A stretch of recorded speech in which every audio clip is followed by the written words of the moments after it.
Ok. Nous sommes le 15 octobre. Il est 2h06 du matin, de la nuit.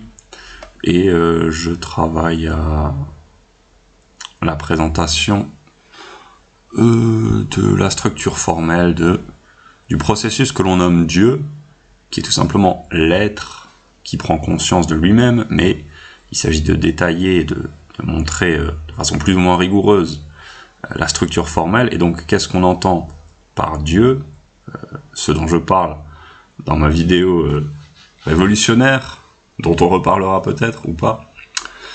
Et il s'agit simplement de présenter de façon un peu plus rigoureuse et un peu plus sérieuse sur la forme le processus. Et donc, nous avons 3 moments.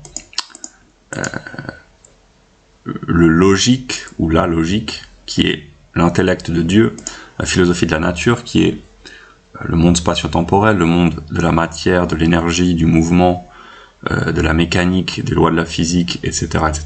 Et le monde de l'esprit, qui se divise en l'âme humaine, la conscience, la psyché, l'esprit et l'intellect, si on veut, et le domaine des institutions, et enfin le domaine de l'esprit absolu.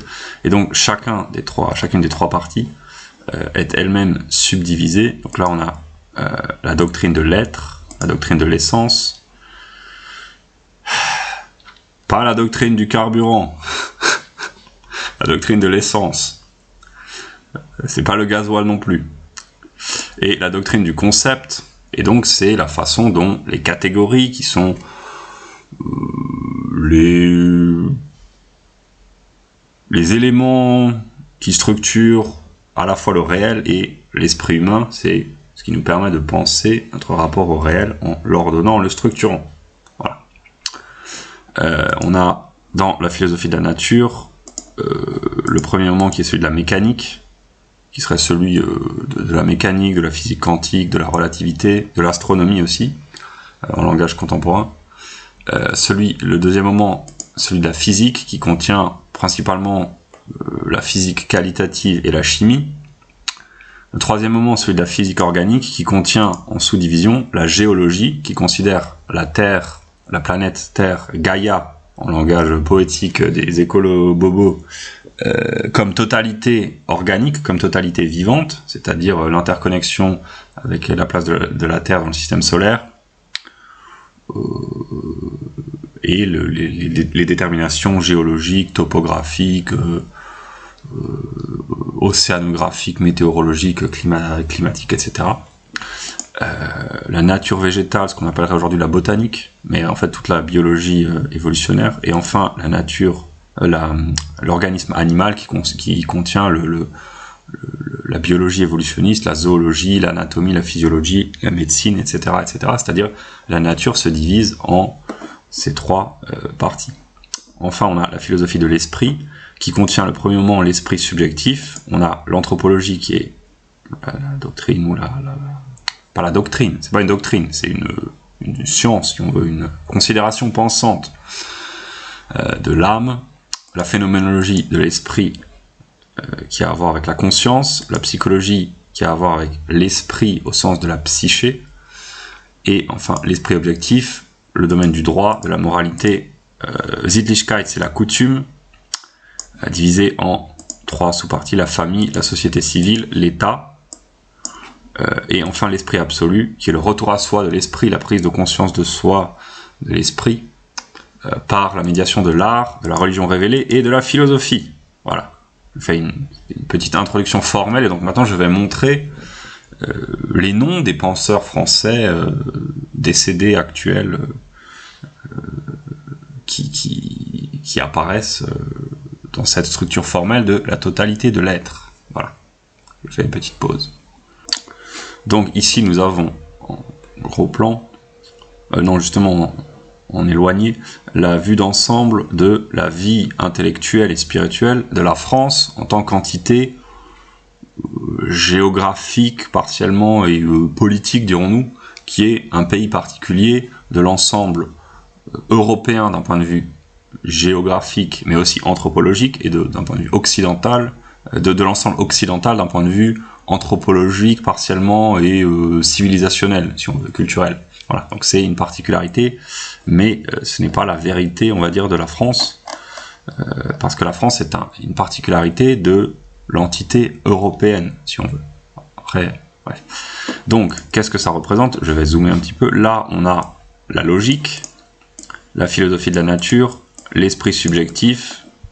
Là, on a l'esprit objectif. Et enfin, l'esprit absolu. Et avec tous les noms, pas tous les noms, mais le nom de nombreux penseurs français ou francophones. Voilà, donc j'espère qu'on voit. Voilà, la France, avec la Belgique, la Suisse, le Québec, c'est-à-dire des pays anthropologiquement majoritairement européens et d'expression française dans le langage. Voilà.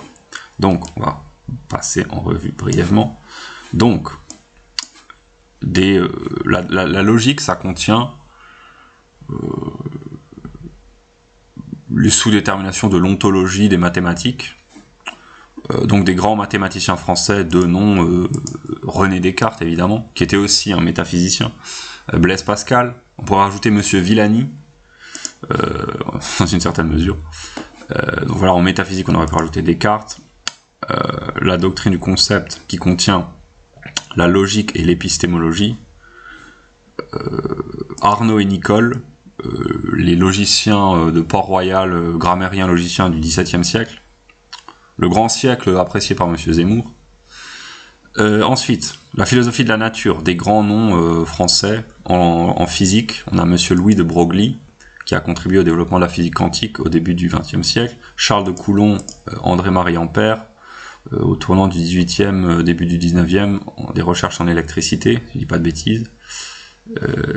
La physique en chimie, on a Lavoisier et Marie Curie, le père fondateur de la chimie moderne, officiellement au XVIIIe siècle, à la fin du XVIIIe siècle, qui a donné son vocabulaire, sa terminologie à la chimie, qui lui a permis de faire des progrès. Et Marie Curie, d'origine polonaise, qui a travaillé sur la radioactivité, prix Nobel de physique, de chimie, etc., etc. L'une des très rares femmes à avoir obtenu des Nobel en physique et en chimie. Et là, je vais introduire un peu de science empirique, statistique anglo-saxonne.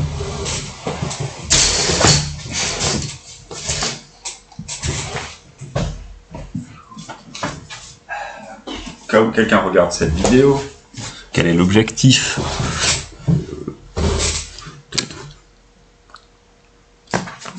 de commencer une révolution en France pour pouvoir contacter les Américains. C'est-à-dire qu'en fait, ça fait à peu près maintenant 7 mois que je fais des vidéos en anglais sur 2 autres chaînes dont je mettrai les liens, où je parle de Dieu, principalement, avec peu de succès quantitatif, mais simplement, c'est que ce que je raconte est inintelligible parce que c'est très éloigné de la conscience ordinaire des gens. Et aussi, j'ai compris que la vie de l'esprit se déroule aux États-Unis, c'est-à-dire c'est là où on a les plus grands penseurs, les plus grands intellectuels, les dernières recherches scientifiques, les courants spirituels, etc., etc. Mais j'ai compris qu'avant de joindre directement les Américains, ce qui est possible, avec Internet, on peut parler directement à n'importe qui. On peut parler à Monsieur Biden, Monsieur Poutine, Monsieur Zelensky, Monsieur Xi Jinping, à condition de raconter quelque chose d'intéressant. Quelqu'un qui parle de la vie de l'esprit divin, ce qui est mon cas, c'est intéressant, même si pour l'instant ça n'a pas grand succès, mais éventuellement je suis confiant. Voilà. Donc,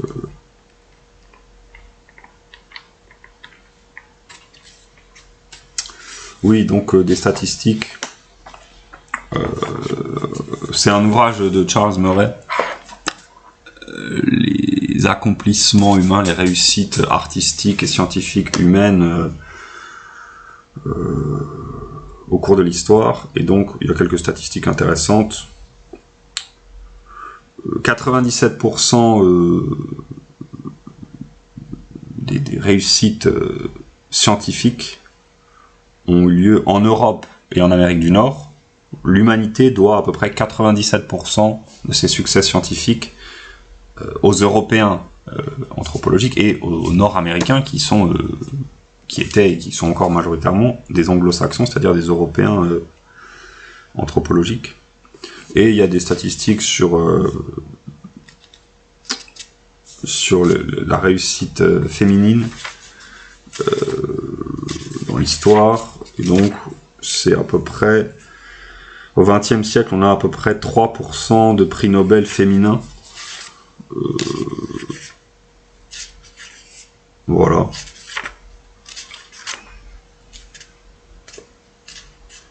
Donc c'est juste pour replacer dans le contexte. Parce qu'en fait, je parle tout seul dans mes vidéos, même si je parle de Dieu très souvent, mais j'ai très peu de succès quantitatif, donc j'alterne un peu entre les vidéos en anglais, les vidéos en français, donc de toute façon personne ne suit mes vidéos, donc je n'ai pas le temps, enfin je pourrais reprendre le temps d'expliquer tout, etc. J'essaie de faire une introduction un peu rigoureuse, mais c'est juste pour replacer dans le contexte. Par exemple, là, on a les femmes parmi les figures significatives dans les sciences, la philosophie, la littérature, l'art, la musique, dans la civilisation chinoise, indienne, arabe, japonaise et occidentale.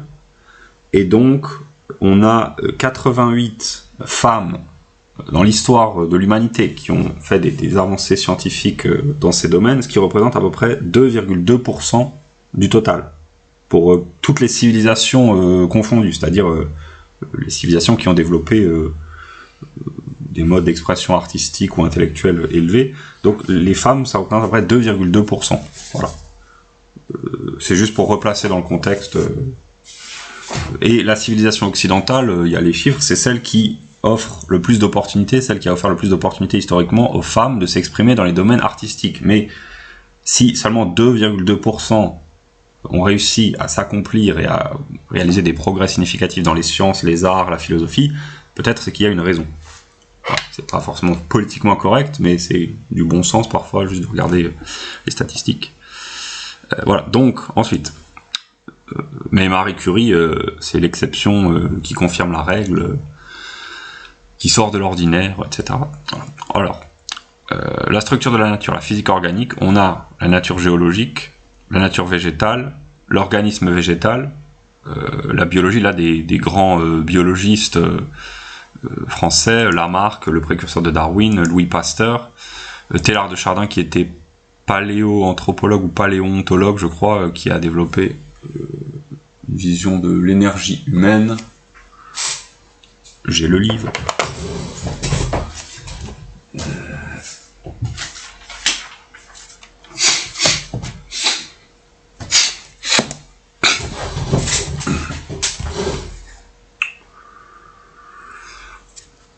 Tout se passe en somme comme si chaque individu humain représentait un noyau cosmique de nature spéciale, rayonnant autour de soi des ondes d'organisation et d'éveil au sein de la matière. Un tel noyau, pris avec son auréole d'animation, voilà l'unité d'énergie humaine. C'est une vision spinozienne de l'homme, si on veut, une sorte de monade énergétique. C'est un peu leibnizien, spinozien en même temps. Voilà, donc Teilhard de Chardin. Donc je replace le contexte. Donc ça, en fait, ce que je présente, c'est les noms de grands penseurs d'origine française, ce qui n'est pas toujours le cas comme Marie Curie, ou d'expression française au moins, qui ont impacté l'histoire des sciences en Europe, par l'intermédiaire du cas français, et qui aujourd'hui encore inspirent les penseurs actuels. Voilà. Dans le domaine de l'anthropologie, des anthropologues du 19e, début du 20e siècle, Arthur Gobineau, son ouvrage sur les races humaines, Georges Vacher de Lapouge, qui était un théoricien de ce qu'on pourrait appeler le racialisme, qui a eu un impact plus ou moins important sur les penseurs allemands du début du XXe siècle, les penseurs politiques. Georges Montandon, qui pensait l'ethnie française dans les années 1930, Jacques Dupaquier, démographe de la seconde moitié du XXe siècle. Voilà. Donc ça, ce sont les catégories qui structurent les déterminations de l'anthropologie. Ensuite, on a la phénoménologie de l'esprit, c'est l'apparition de la conscience, l'apparition de l'objet pour la conscience, le rapport du jeu à l'objet. Et ensuite, la psychologie de l'esprit, ici, c'est la psychologie, l'intelligence, la linguistique. Et donc, on a très peu de chercheurs modernes et de recherche dans ces domaines-là, pour des raisons culturelles et des raisons éthiques, on va dire. Bourdieu qui explique que les recherches sur le quotient intellectuel, c'est une forme de racisme. Donc, un livre tout à fait classique aux États-Unis, les revenus, les inégalités de revenus et le quotient intellectuel, qui explique la structuration cognitive d'une société en fonction de la distribution du quotient intellectuel, c'est-à-dire que généralement il y a une forte corrélation entre les gens les plus intelligents qui ont les meilleurs revenus et les gens les moins intelligents qui ont de moins bons revenus. Ça, c'est un livre tout à fait modéré, tout à fait, c'est même pas scientifique, c'est une étude sociologique aux États-Unis, mais en France on en a très peu. Et ce que je cherche à partager à travers mes vidéos que je ferai en français, c'est tout simplement que l'esprit n'a pas de frontières. On nous vante en permanence sans frontières, mais justement quand ce sont des bonnes idées qui circulent, les Français cherchent à s'en protéger. Pour le coup, on n'accueille pas les migrants spirituels, si je peux faire une blague.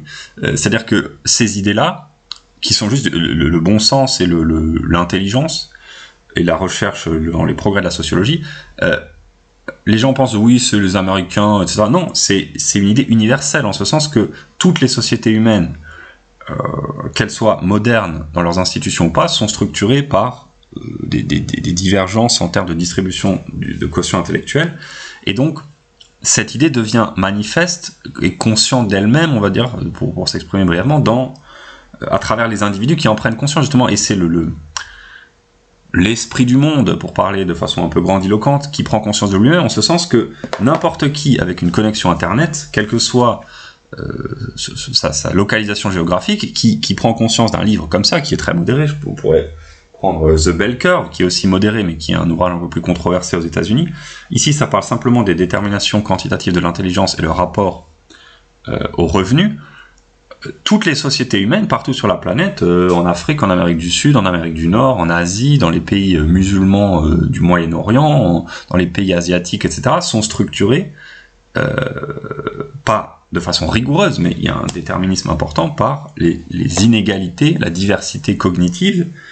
Et donc, ceux qui prêchent la politique, la doctrine de l'égalité, là encore, on a un ouvrage de l'Institut Mises par Matthew Battaglioli qui vient des États-Unis, l'égalitarisme économique et social est un mensonge, tout simplement parce que les êtres humains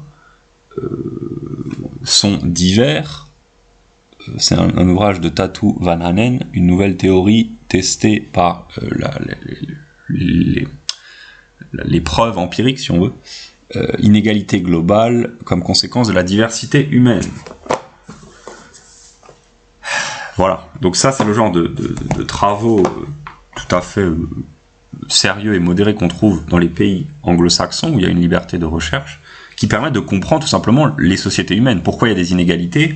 C'est pas les méchants patrons qui volent l'argent, c'est simplement que les êtres humains sont inégaux en potentiel, et que dans une société où on valorise la méritocratie ou le travail intellectuel, comme c'est le cas des sociétés développées démocratiques, les sociétés capitalistes, comme on dit, même si elles sont parfois, souvent, aveuglées par le socialisme, comme dirait M. Nemo, eh bien, il y a des inégalités de fait. Voilà, donc c'est simplement pour expliquer que la prise de conscience, le processus de prise de conscience de l'esprit du monde, qui se développe principalement en Occident et surtout dans les pays anglo-saxons, notamment aux États-Unis, rend caduque tout un tas d'idées politiques qui deviennent de facto mensongères et fausses, en ce sens qu'on ne peut plus aujourd'hui promouvoir l'égalité économique et l'égalité sociale, tout simplement parce que la science, le bon sens nous montre que ça ne tient pas debout et que seules des mesures coercitives peuvent faire se maintenir ce mythe. Voilà. Bref. Donc, ensuite, émerge de l'esprit subjectif, l'esprit objectif, c'est-à-dire la façon dont une population, un peuple, se donne des institutions, des modes d'organisation collective de sa vie sociale, économique, culturelle. Et donc là, les catégories,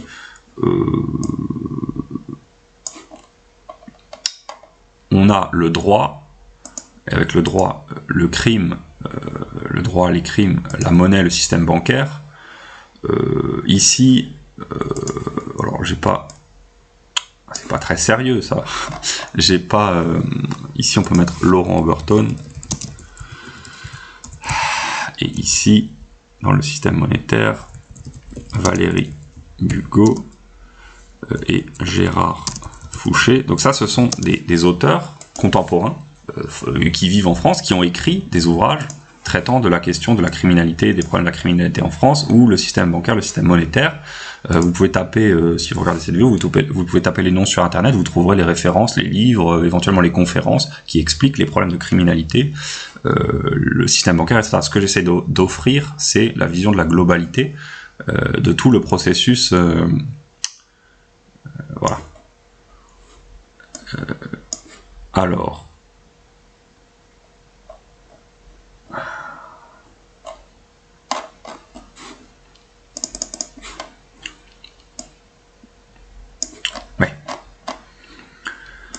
Donc, la moralité, qui est une catégorie de l'esprit objectif, c'est le domaine de ce qu'on appelle les mœurs ou l'éthique. On pourrait mettre ici les fameuses valeurs républicaines, les valeurs de la République, l'antiracisme, la bien-pensance aussi, le politiquement correct, etc., etc. Et Sittlichkeit, ce sont les coutumes, les mœurs au sens collectif. Et donc là, ça se divise. L'économie, par exemple, on a, là c'est des noms d'économistes libéraux, c'est des penseurs actuels qui parlent d'économie, donc on peut trouver ces gens sur internet qui parlent de... C'est les libéraux classiques qui sont, voilà, ils nous font leurs analyses économiques, c'est assez classique, on trouve ça dans tous les pays, il y a des libéraux comme ça. Le rôle de Madame Verdier-Molinier, c'est d'inciter les Français à réduire les impôts, à travailler plus, etc. Puis Pierre Manant, c'est un libéral intelligent qui a une culture politique. Jean-Marc Daniel, il est assez connu, invité sur les plateaux de télé. Olivier Delemarche, etc. Il fait souvent des vidéos sur BFM ou sur Internet pour nous avertir de toutes sortes de crises économiques. Les économistes français classiques qui ont influencé, qui continuent d'influencer à l'étranger, notamment aux États-Unis, mais en France aussi. On a Bastiat et Say au 19e siècle, mais Maurice Allais pour la seconde moitié du 20e siècle. Des libertariens. Donc ces gens-là, ici c'est important, le processus, c'est que ici je vais mettre des liens pour illustrer le processus. Ça va être une vidéo pas très longue, mais disons peut-être 1 heure, je sais pas, on verra, mais j'essaie juste d'illustrer des idées assez simples que je m'attache à partager en anglais depuis plusieurs mois. Les Français ne sont pas habitués à l'idée que, en fait, les Français, généralement, il faut pas généraliser, etc., pas d'amalgame, mais les Français de France, ils sont attachés à leur culture, quand ils en ont conscience, et donc l'idée qu'il peut y avoir des influences américaines sur l'économie, ils voient ça comme quelque chose d'étranger, même si il y a des processus démographiques de changement de population massif à l'œuvre, ça ne dérange pas la plupart des Français, mais l'idée qu'il y ait des Américains qui puissent leur apprendre à penser correctement d'un point de vue économique, ça dérange le Français quand il s'intéresse à l'économie. Donc les Français se plaignent en permanence, ils ont raison, des problèmes économiques, mais quand on veut leur présenter des bonnes idées venues des États-Unis, ils se plaignent aussi. Donc ici on a les noms, vous trouvez ça sur internet, le Mises Institute, Thomas Di Lorenzo, Ron Paul, Jeff Deist, Ron Paul Liberty Report, c'est l'émission quotidienne de Ron Paul, qui est un congressman, un membre du Congrès, un ex-membre du Congrès, ex-candidat à la présidentielle libertarien, qui promeut le bon sens en économie. et en termes de liberté politique. Et ça, c'est l'organisme, c'est pas l'organisation, c'est l'association, je sais pas quel est le terme exact, fondée par Hans Hermann Hoppe, qui est un libertarien allemand qui allait travailler aux États-Unis sous l'égide de Murray Rothbard, intellectuel juif américain, qui défendent une vision radicale de la propriété privée, de la liberté. Donc c'est ce qu'on appellerait les ultra-libéraux, les hyper-libéraux, mais ils ont une influence, et aussi Mises, Ayn Rand, etc., qui ont une influence en France sur des auteurs comme Drieux Godfredy, Olivier Piacentini, Pascal Salin, Jean-Jacques Rosa, Charles Gave, Philippe Nemo. Donc c'est juste pour illustrer que l'esprit voyage à travers le temps et l'espace par le développement de la technologie et de l'information, ce qui fait que les bonnes idées économiques voyagent très vite. Ici, je vais prendre un exemple, quelques minutes, en 2 minutes, un ouvrage comme ça. Le problème avec le socialisme. Monsieur Thomas Di Lorenzo, qui est un Italien-américain, un Italo-américain, on a le même ouvrage en France, sauf que c'est de la bonne qualité, Monsieur Nemo, la France aveuglée par le socialisme, mais ici c'est un peu plus sérieux d'un point de vue économique, mais ici c'est plus complet. Ça parle des problèmes institutionnels, la censure qui empêche les débats, l'immigration qui menace de défaire le lien social, l'État-providence qui mine la responsabilité, l'esprit de responsabilité, la fiscalité, l'éducation scolaire et universitaire, etc., etc. Donc la destruction économique, sociale, culturelle et politique de la France par le socialisme. Et aux États-Unis, donc ici c'est un livre douteux parce que c'est la France, c'est pas censé être un pays néolibéral, tout le monde dit ça. Non, c'est un pays socialiste. Il suffit d'être un peu lucide. Et là, aux États-Unis, c'est juste un peu, pour eux, le socialisme, c'est vraiment négatif, on va dire. Et donc, il y a plus d'ouvrages comme ça, et ça, c'est un ouvrage accessible pour les jeunes générations qui explique en gros qu'il y a le pourcentage de jeunes qui sont attirés. Le pourcentage de jeunes américains qui sont principalement hispaniques, parce qu'il y a aussi un changement de population aux États-Unis, les WASP, les White Anglo-Saxon Protestants, sont remplacés petit à petit démographiquement par les changements démographiques, l'immigration, le jeu l'augmentation, la baisse des naissances, etc., l'espérance de vie, etc., par une population hispanique venue principalement du Mexique, et ils ont une tendance plutôt à s'intéresser à une vision socialiste de l'économie, et donc c'est en réaction à ce processus que ce livre a été écrit par Monsieur Di Lorenzo. Il explique dans les chapitres brièvement les problèmes avec le socialisme, pourquoi le socialisme est partout et toujours un désastre économique, parce que c'est une planification centrale, que la liberté n'est pas laissée aux entrepreneurs, aux individus, d'agir en temps réel en fonction des informations dont ils disposent et des compétences qu'ils ont. C'est des bureaucrates qui planifient l'ensemble de l'économie, donc forcément il leur manque des informations, et dès que ça fonctionne pas, ils ont tendance à utiliser l'autoritarisme pour essayer de régler les problèmes. L'égalitarisme contre la réalité humaine, donc ça c'est le livre que j'ai montré, c'est un livre de Charles Murray, qui est un modéré libertarien, voilà, qui parle de la diversité humaine avec les dernières découvertes des sciences qui ne sont pas rendues accessibles en France, non pas pour des raisons juridiques, mais pour des raisons peut-être de paresse intellectuelle ou d'esprit étriqué d'un point de vue. C'est pas une critique, enfin si c'est une critique, mais bon, c'est voilà les intellectuels français qui sont sur le logiciel marxiste.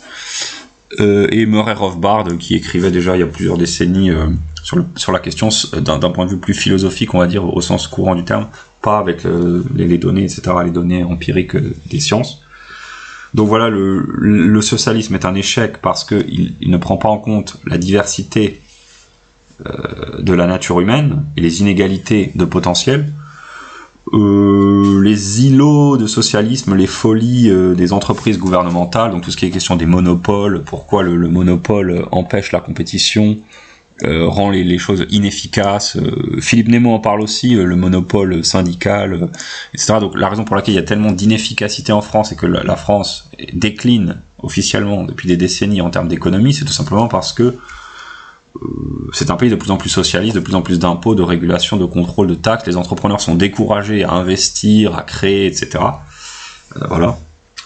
L'État, vu qu'il a le monopole, il n'a pas de concurrent donc il peut se permettre de fournir des services de mauvaise qualité, ce qui justifie ensuite plus d'impôts pour financer, parce qu'on dira c'est les inégalités, etc. Non, c'est tout simplement que structurellement l'État est inefficace.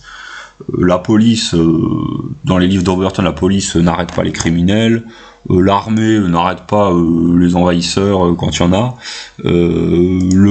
l'éducation n'éduque pas, comme le montrent les livres de Jean-Paul Brigelli, Jean-Claude Michéa. Encore une fois, c'est juste du bon sens, hein. C'est ce que pensent les Français qui pensent un peu, qui ont le temps, l'opportunité, que leur pays dysfonctionne à tous les niveaux, plus ou moins. Donc l'armée ne fait pas son travail, la police ne fait pas son travail, l'éducation nationale ne fait pas son travail, l'État-providence fait son travail en termes de ponction d'impôts, mais le résultat c'est le chômage, l'exclusion sociale, la dépendance, les travailleurs sociaux qui sont obligés de régler les problèmes créés par l'État-providence, etc. C'est-à-dire tout un tas de boulot inutile. Ça, Monsieur Graeber a écrit des livres là-dessus. On peut même mettre des noms de gens, parce que là je pense que voilà, il y a peut-être un peu trop à droite économiquement, donc passons un peu à gauche. Des gens qui parlent sur l'inutilité du travail. Bernard Friot, David Graeber. Bernard Friot, c'est un communiste français, si on veut. David Graeber, c'est un anarcho-syndicaliste ou anarcho-communiste américain d'origine juive qui est décédé. Voilà, donc eux, ils parlent dans certains de leurs ouvrages ou leurs conférences qu'on peut trouver sur Internet en anglais ou en français, selon l'auteur, des problèmes, des boulots inutiles qui servent à rien, qui font partie du parasitisme social. Voilà. Donc voilà, c'est juste pour montrer, oui, donc ces auteurs qu'on peut trouver qui expriment l'esprit du temps. Les ouvrages qu'on trouve sur Amazon, les conférences qu'on trouve sur Internet, ils manifestent par leur pensée, par leur expression, par leur vision des choses, l'esprit du temps, c'est-à-dire que l'internationale libertarienne, comme j'appelle ça, elle transcende les pays individuels, justement. Donc ce qui se passe au niveau européen, au niveau occidental, au niveau mondial, c'est tout simplement que les gens prennent conscience que quand on lit un livre comme ça parle du cas particulier des États-Unis en ce début du XXIe siècle, mais ça donne des exemples historiques. D'ailleurs, j'ai pas fini, mais après les monopoles, on a pourquoi les pires s'élèvent au sommet sous le socialisme, parce que c'est pas, on ne valorise pas les meilleurs en termes de travail, d'effort, d'intelligence, de compétences, mais les politiciens qui sont prêts à jouer des coudes ou à être plus manipulateur, etc., etc. C'est comme ça qu'on s'élève à la domination de la hiérarchie du parti. Je n'accuse pas des gens comme Monsieur Hollande, mais voilà, François Hollande, bon, on peut pas dire que ce soit vraiment voilà, les cadres du Parti socialiste. Mais le socialisme, c'est pas juste le Parti socialiste, c'est l'économie et la structure même de l'État français sous la Ve République et même sous toutes les autres. Mais non, au XIXe siècle, c'était un peu libéral. Mais ce que je veux dire, c'est que c'est juste comme ça que ça fonctionne, c'est que le socialisme, de par sa structure même, parce qu'il empêche, il punit, au nom de l'égalitarisme, la compétence, ce qui fait que ceux qui s'élèvent dans la hiérarchie, c'était le cas sous l'Union soviétique, sous tous les régimes staliniens, maoïstes, castristes, tout ce que vous voulez, c'est les plus manipulateurs, ou les plus dociles, ou les plus serviles, qui montent dans la hiérarchie. C'est pas de leur faute, c'est systémique, si on veut. C'est pas les compétences ou la bonne volonté individuelle, c'est systémique. C'est parce que c'est la structure même qui nie certaines réalités fondamentales humaines. Voilà. Ensuite, il parle des racines socialistes du fascisme, le mythe de la réussite scandinave du socialisme, qui a causé de nombreux problèmes, continue d'en causer. Pourquoi l'État-providence fait du mal aux pauvres? Parce que ça les rend dépendants, ça ne les encourage pas à se sortir de leur situation, parce que ça crée, ça ponctionne des richesses chez les travailleurs, les entrepreneurs, pour les distribuer à des gens sans retour, on va dire. Donc ça désencourage l'investissement, ça freine l'économie, donc ça réduit la création, le potentiel de création d'emplois, et ça permet de saboter l'économie en créant des jobs inutiles, les travailleurs sociaux, qui peuvent trouver un sens à ce qu'ils font, mais dans la perspective de la totalité, c'est juste une perte d'argent, une perte de temps, et ces gens-là, qui sont souvent des femmes, elles seraient plus heureuses à la maison, comme on dit. Quand on regarde la dépendance aux médicaments, les antidépresseurs, le stress, les problèmes les violences les violences sexuelles, les agressions sexuelles sur le lieu de travail, etc. Tous ces millions de travailleuses sociaux, je suis pas sûr qu'elles soient très épanouies. De toute façon, ici, comme dirait Houellebecq, passer une certaine mesure, si les musulmans deviennent majoritaires, de toute façon ils mettront les femmes à la maison et l'économie, la société s'en portera mieux. Donc voilà, les gens prennent conscience en lisant Houellebecq ou en lisant de bons ouvrages d'économie que la bureaucratie, bref, l'inefficacité du système de santé socialiste aux États-Unis, mais en fait partout. Alors en France, on dit que ça marche très bien, mais ça marche très bien avec une dette colossale et avec le fait de ponctionner les meilleurs médecins qui viennent d'autres pays. C'est-à-dire que le système de santé français, il fonctionne relativement. Non seulement les gens s'en plaignent parce qu'il y a des fermetures d'hôpitaux, il n'y a pas assez de lits disponibles, des temps d'attente trop longs, etc. Mais en plus, ça fonctionne qu'en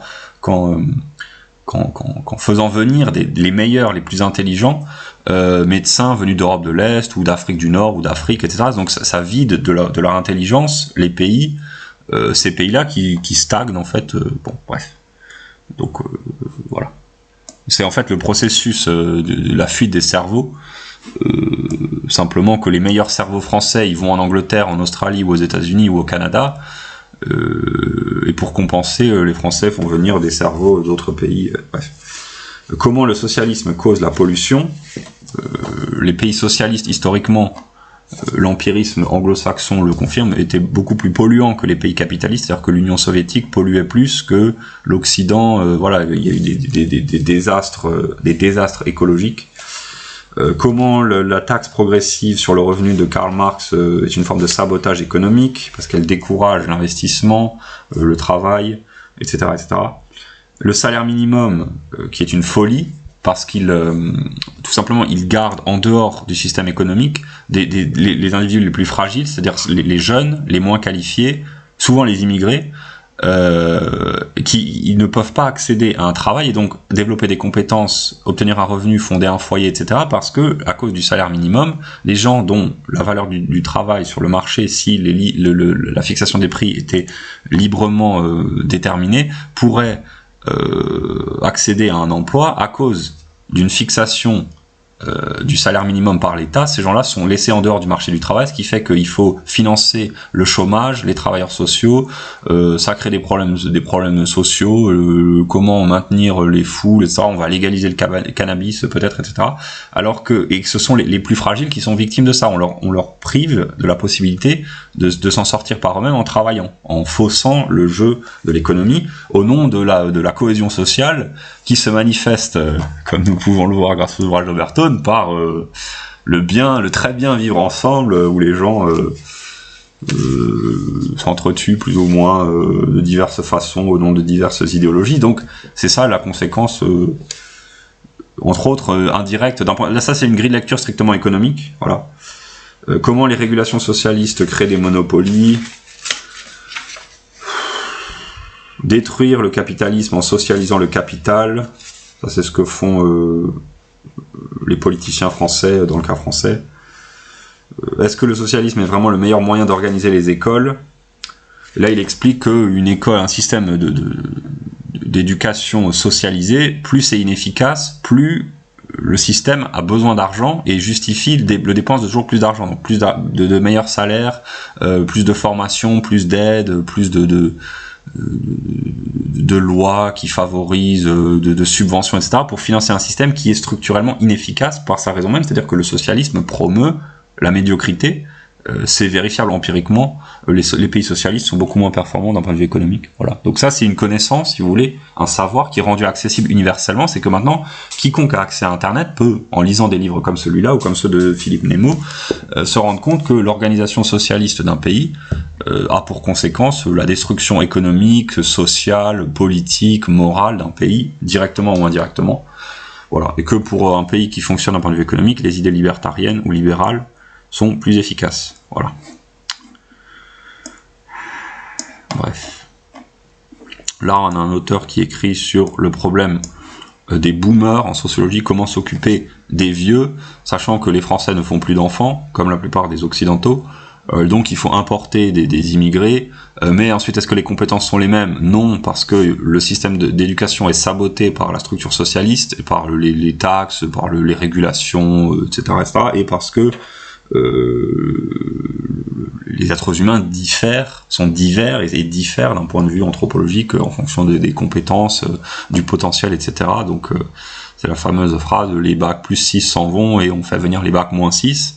Et les Français, comme c'est parce que c'est prédominant dans le cas français, c'est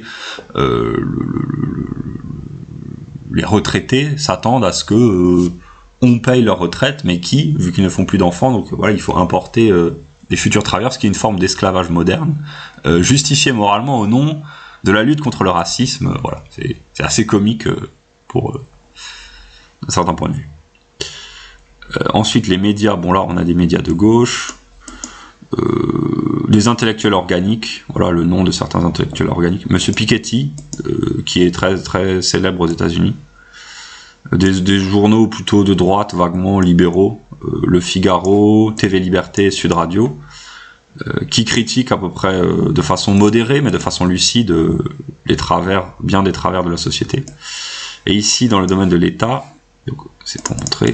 Donc là, on a fait brièvement l'économie, la sociologie, l'éducation. Ici, on pourra rajouter Monsieur Michéa. Il serait plutôt à gauche, même s'il s'en défend, mais c'est plutôt une critique de gauche. Même si lui, dans sa vision des choses, c'est pas le cas, mais bon. J'essaie juste d'offrir la phénoménologie, de présenter la phénoménologie de l'esprit français, c'est-à-dire comment la pensée que les Français, en tant que nation de droit pour l'instant, dans un cadre restreint du territoire français, se pense. Voilà, donc on trouve voilà, des critiques de la transition démographique, le vieillissement de la population et ses conséquences sur le financement de l'économie et la dette. Et ça,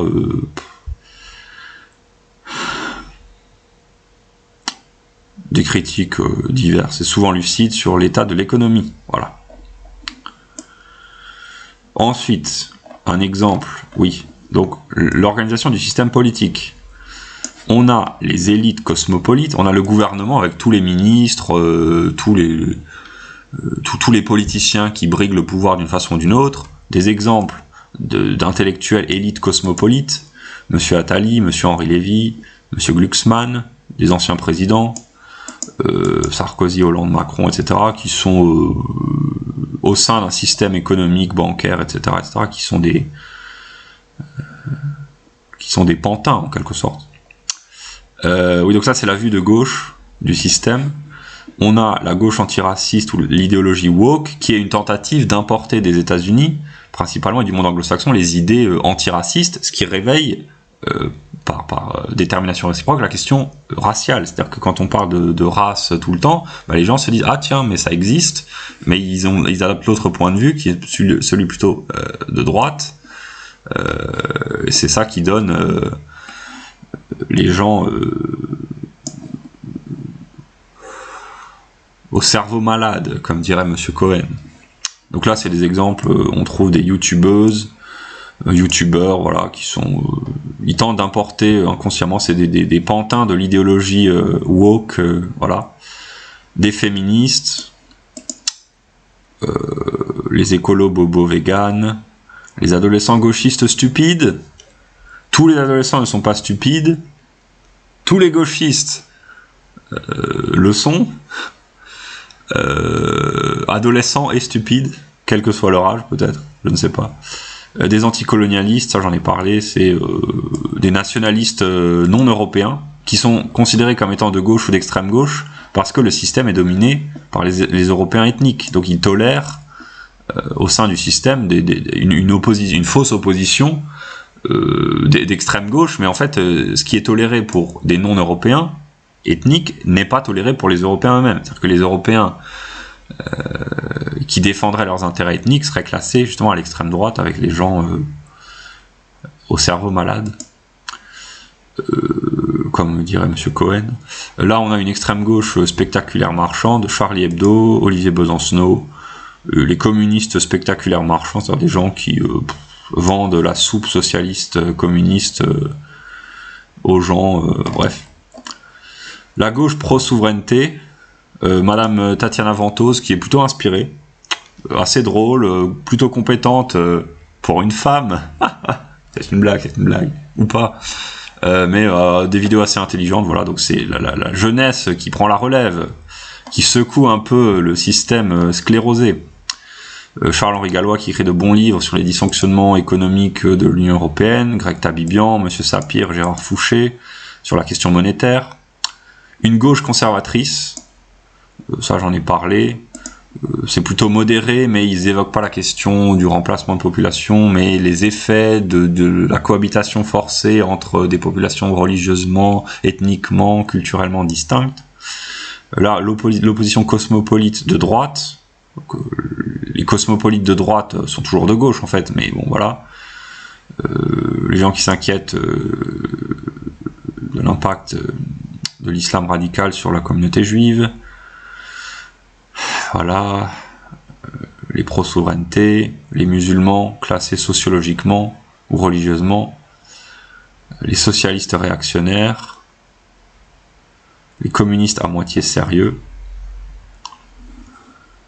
Donc pareil, leurs travaux peuvent être retrouvés sur internet. Je présente juste la totalité du processus. De façon formelle, on peut rajouter tous les intellectuels, il y en a des dizaines, hein, de gauche conservatrice, les cosmopolites de droite, on peut rajouter tout le RN, c'est tous la droite cosmopolite, qui est donc en fait de gauche, en un certain sens. Monsieur Alliot, Monsieur Ménard, etc. Monsieur Ménard est un peu plus à droite, mais Louis Alliot... et tous les leaders de ce parti, les anarchistes du spectacle, les islamo-gauchistes, voilà. Donc il y a une gauche islamo-sceptique, une extrême gauche islamophobe, une extrême gauche islamophile et une gauche pro-islam. Voilà, tout ça au sein de la gauche. Il y a 50 nuances de gauche islamique, pour ou contre. Ça constitue toute la complexité de la vie intellectuelle française. Là, des communistes sérieux et des penseurs qui les inspirent, ici plutôt de gauche.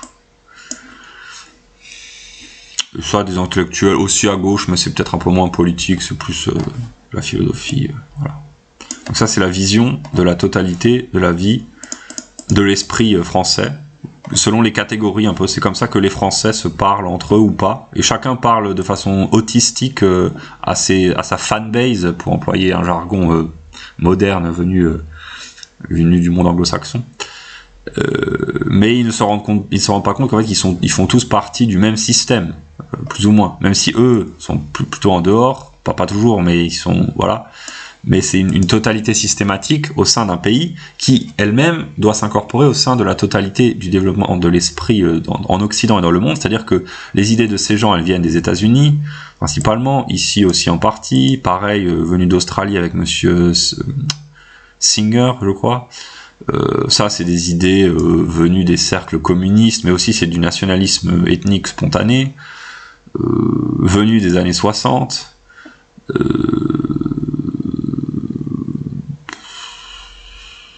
Venu de la tradition marxiste.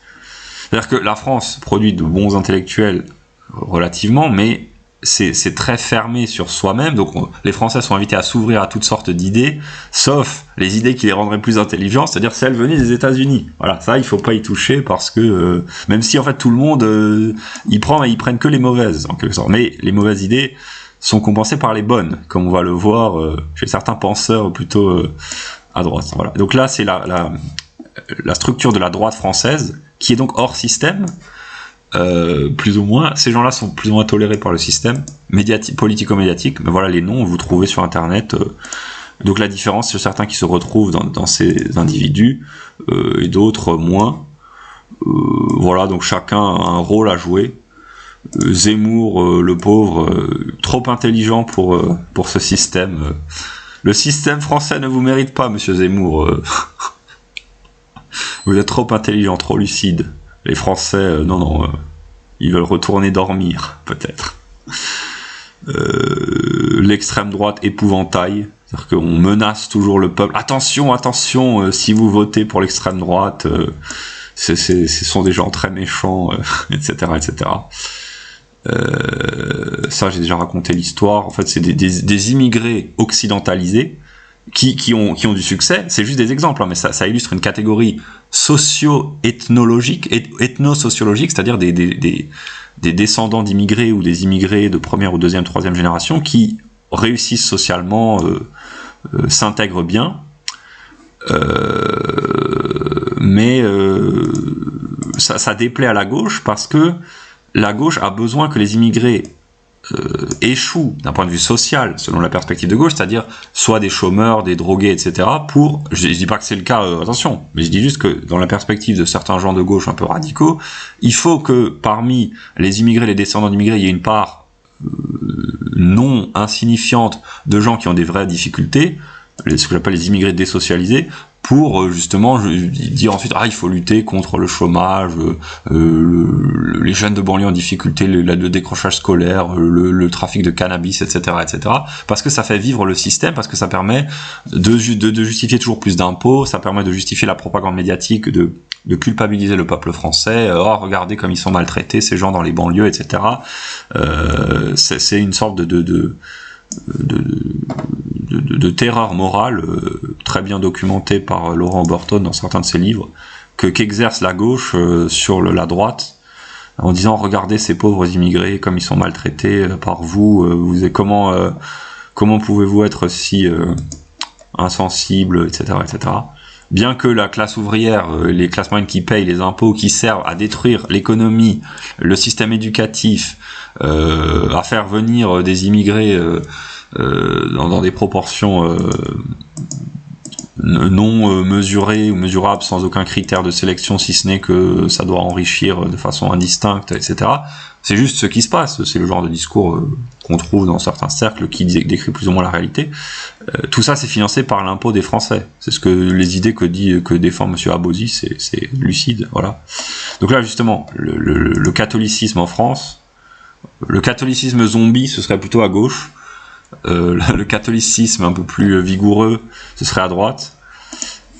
Mais bon, voilà, ça c'est la vieille branche du catholicisme. Toujours debout. Voilà. Et ça, c'est la nouvelle version. Alors, Monsieur de Lesquen, c'est un catholique réactionnaire, mais il pourrait être classé avec les libertariens. Où sont les libertariens? Bah, ils étaient là-haut, parce que, voilà, mais on a l'ethno-politique de Monsieur de Lesquen, qui est un des seuls qui est lucide d'un point de vue de l'avancée des sciences. Voilà. Dans tout le paysage français, des gens à peu près lucides sur l'avancée des sciences dans le monde anglo-saxon. Ici, c'est un livre tout à fait modéré, mais les travaux et encore, Charles Murray n'est pas un scientifique, c'est juste un vulgarisateur dans le bon sens du terme. Ça, Monsieur Tatou Van Anen, Richard Lynn, etc. Et aux États-Unis, on publie des livres de l'Institut Mises qui prend en compte les travaux de Richard Lynn, qui permettent d'expliquer tout simplement les inégalités de l'économie au niveau individuel d'une société, au niveau global, pourquoi il y a des inégalités. Voilà, ça explique très bien. Voilà, l'expression populaire. Voilà, donc ça c'est plutôt catholique ou réactionnaire. Des intellectuels qui influencent la droite. Les gens de droite qui voudraient paraître respectables. Ceux en jaune, c'est des gens qui sont spirituels, plus que les autres. Voilà, ils voudraient paraître respectables, c'est-à-dire, ils voudraient être de droite, mais ne pas être associés à ces gens-là, ni même à ces gens-là. C'est-à-dire, ils sont dans une perspective où ils veulent être de droite, être sérieux, plus à droite que ces gens-là, mais sans subir le discrédit de attention, ces gens, la droite, les heures les plus sombres, etc., etc. Voilà. Des païens folkloriques, ça veut pas dire que c'est pas sérieux, mais c'est une ancienne version du paganisme. Et ici, c'est la religion européenne. Ce sont peut-être les gens, ce sont même sûrement les gens les plus spirituels, les plus inspirés en France, sur le territoire français. Mais ils vivent dans une dimension européenne, non pas au sens géographique, mais au sens spirituel. Voilà.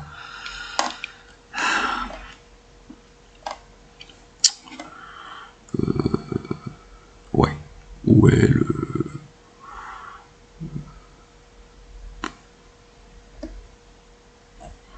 J'ai pas mis tous les tenants et les aboutissants, seulement les principaux. Donc ici on a la classe ouvrière blanche qui, il y a quelques décennies, se tournait vers le socialisme ou le marxisme, mais maintenant c'est vers le nationalisme. Je dis pas que ces auteurs sont tous de classe ouvrière, mais c'est le genre d'audience qui est attiré par ça, ce sont plutôt ce qu'on appelle les petits blancs. Et ça, la bourgeoisie d'extrême droite, que critique monsieur Rougeron. Donc on a une division de classe au sein des gens qui défendent les intérêts ethniques du peuple historique français. Et ces gens-là, ils défendent les intérêts ethniques des Français de façon détournée par le biais de la religion ou d'une politique traditionnaliste réactionnaire. Et ces gens-là défendent les intérêts de la nation au sens institutionnel, sans mentionner trop l'aspect ethnique, voilà. Et on peut rajouter évidemment le cercle Aristote, ou bien Loïc Chéniaud,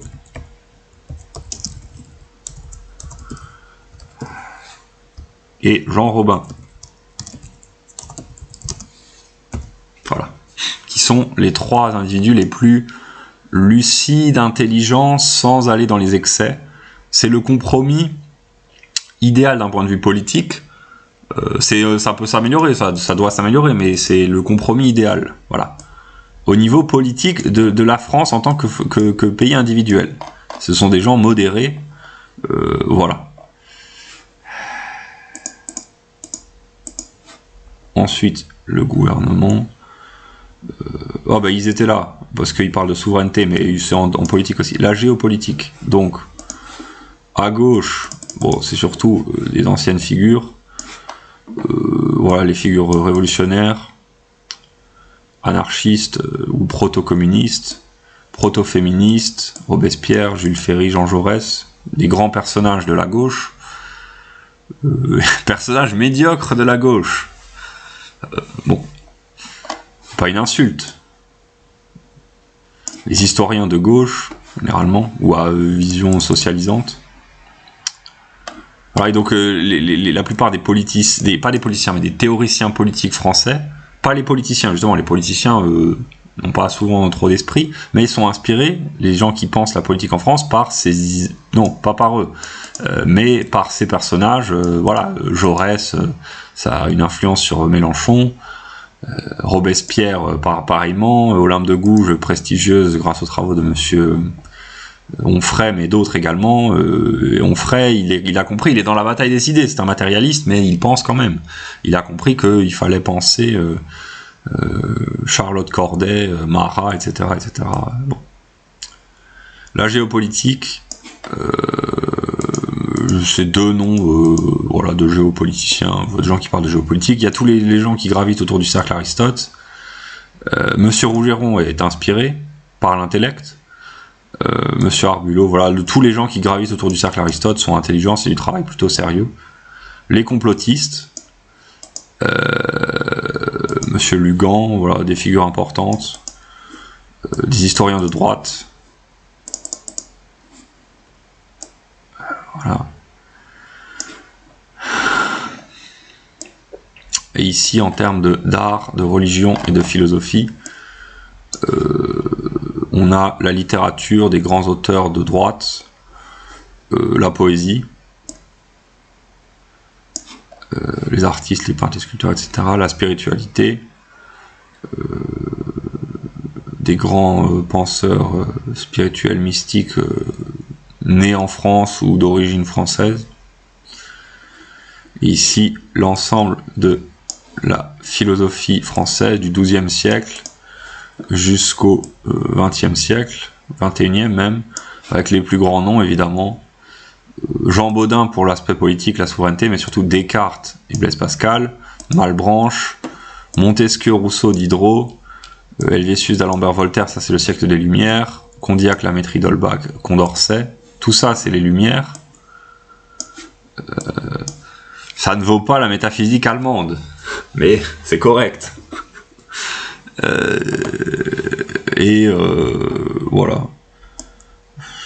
Ensuite, la gauche française qui allait s'exporter aux États-Unis, plus ou moins.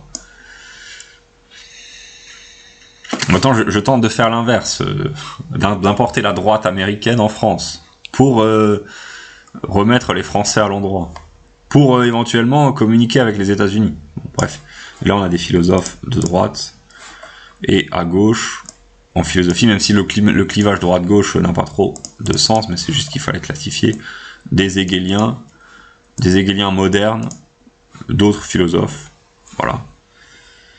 Donc, c'est un exemple de la vie de l'esprit, la présentation de la vie de l'esprit en France. On va juste repasser rapidement. Donc c'est les noms des penseurs importants, et chacun qui regarde cette vidéo qui a envie de compléter en fonction des données. J'ai fait ça rapidement, mais on peut rajouter évidemment beaucoup d'autres noms. Donc juste la structure, on a la logique, c'est l'intellect divin, et ça ce sont les noms de certains penseurs français qui ont pensé la métaphysique, l'ontologie, les maths, la logique, l'épistémologie. On a la nature structurée en physique, chimie, géologie, biologie, pour simplifier. L'esprit subjectif, on a toutes ces déterminations des sciences, qui sont aussi la structure du réel, le rapport de la conscience à l'objet, la psychologie, l'intelligence, la linguistique. Et ensuite, les catégories du droit, l'esprit objectif. Voilà. Donc, les droits, la criminalité, la monnaie, le système bancaire, moralité, Sittlichkeit, la famille, la société civile, divisée en économie, sociologie, éducation, culture, divertissement, technologie, médias, l'État, la politique, le gouvernement, la géopolitique, et ensuite l'art, etc., etc. Voilà. Ça, c'est la vie. Donc ça, c'est la vie intellectuelle et spirituelle française, et ça c'est celle des États-Unis, qui est un peu plus fournie, ce qui est normal, c'est un pays avec plus d'habitants, mais aussi avec un peuple relativement différent, mais aussi un esprit différent. Et donc voilà, j'ai passé 1 heure à peu près à présenter, pas de façon très rigoureuse, mais juste la vue d'ensemble, et chacun peut voir où se situent les gens auxquels il se réfère quand il pense aux intellectuels français dans la totalité. Et voilà. Bon, je vais faire une pause. Je sais pas encore si je coupe la vidéo là. Oui, je vais faire une vidéo d'1 heure, ça suffit. Et j'en referai une en français, dans la continuité, pour présenter l'esprit américain, pour comparer. Sachant qu'en fait, il n'y a qu'un esprit, mais qui a des degrés différents de prise de conscience de lui-même, selon la conscience de l'individu dans la substance, etc., etc. Mais voilà. J'essaye de poser les fondations théoriques pour la révolution à venir. Voilà. Et donc, ce que je conseille aux gens de faire, je le noterai sûrement dans la description, quand je posterai la vidéo, de se préparer au niveau individuel. Moi, c'est ce que je fais, et je partage mes excès de ressources, l'argent, les chèques cadeaux, pour acheter de la nourriture, la nourriture pour partager avec d'autres, vu que la situation économique, voilà. Non pas que je me soucie du sort des Français, mais un peu quand même, ne serait-ce que pour les réveiller intellectuellement, pour les stimuler un peu. Voilà, donc on va s'arrêter là, ça fait 1 heure 4 minutes, et je vais enregistrer dans la foulée ma vision des États-Unis.